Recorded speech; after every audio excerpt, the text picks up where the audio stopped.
You've probably heard this before. Cut out sugar if you don't want to get diabetes.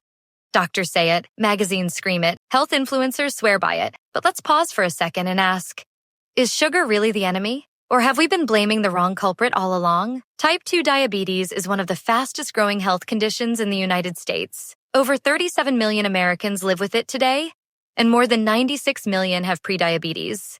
Many of them not even aware. That's nearly 1 in 2 adults walking toward a disease they didn't sign up for. But here's the twist that rarely makes headlines. Most people with type 2 diabetes didn't get there just because they ate too much sugar. So, what's actually going on inside the body? Why are so many of us, especially women in their 30s and 40s, developing this condition despite eating healthy? Let's break it down. Part 1. Understanding the real enemy. It's not just sugar. Here's the first myth we need to bust. Sugar alone does not cause type 2 diabetes. What actually causes it is a condition called insulin resistance. Insulin is the hormone that helps your cells absorb glucose, sugar, from the bloodstream to use as energy. But when your cells stop responding to insulin effectively, glucose builds up in your blood. That's insulin resistance. And that's what leads to type 2 diabetes. The irony? You can develop insulin resistance even if you don't eat that much sugar. Let's look at what really contributes. Part 2. Root causes of insulin resistance. The hidden triggers. 1. Chronic inflammation and ultra-processed food. Eating sugar from fruit? Usually fine. But eating sugar with refined carbs, inflammatory oils, and low-fiber processed foods, that's where the damage begins. Foods like white bread, sweetened yogurts, granola bars, fast food, and sugary drinks overload the system. Not just with sugar, but with inflammatory compounds that stress the pancreas and liver. Harvard Health, 2022, explains that the combination of high refined carb intake and trans fats is more harmful to insulin sensitivity than sugar alone. 2. Fatty liver, the silent player. The liver plays a critical role in managing blood sugar. But when fat builds up in the liver, often from consuming too many refined carbs, soda, or alcohol, it starts resisting insulin. Non-alcoholic fatty liver disease now affects 1 in 3 American adults. It's one of the strongest predictors of type 2 diabetes. Dr. Robert Lustig, UCSF endocrinologist, has long linked excess fructose and refined food consumption, not fruit, but processed sugars, to fatty liver and diabetes. 3. Lack of physical activity. Did you know your muscles act like a sponge for blood sugar? When you move, your muscles absorb glucose directly, even without insulin. But a sedentary lifestyle, desk jobs, long commutes, Netflix binges, shrinks your muscle glucose uptake and leads to higher blood sugar levels, even if your diet is decent. Just 30 minutes of walking after meals can reduce blood sugar spikes dramatically.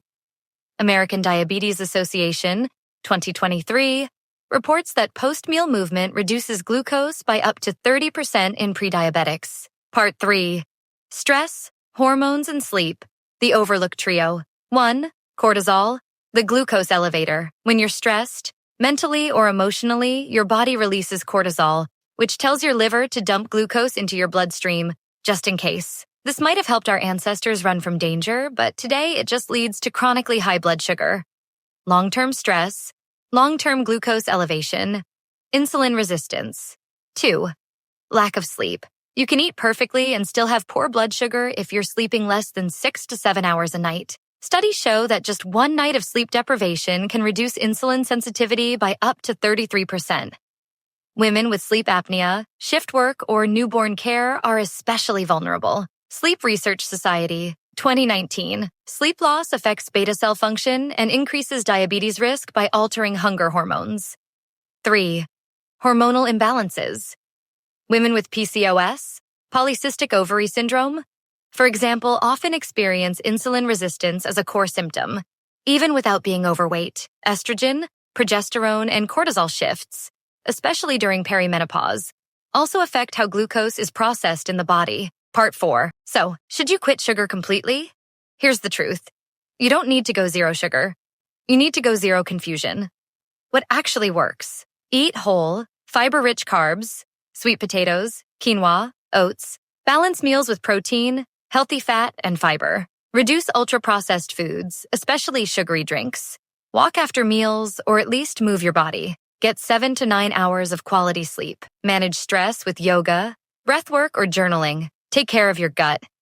Fermented foods, prebiotics. The Lancet, 2020, emphasizes that lifestyle changes focused on fiber, movement, and inflammation reduction are more effective long-term than simply reducing sugar intake. Part 5.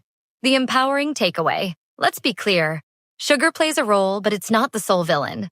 The real danger is the ultra-processed food industry, a stressful modern lifestyle, chronic sleep loss, and a healthcare system that pushes pills instead of healing. You don't have to fear every bite of chocolate or every slice of cake. What matters is your daily rhythm, how you move, rest, nourish, and care for yourself. You can reverse prediabetes, you can balance blood sugar, you can heal without extremes. If this video opened your eyes, share it. Drop a comment below with your story or struggles. And don't forget to subscribe to Life After 20s for more real talk about real women's health.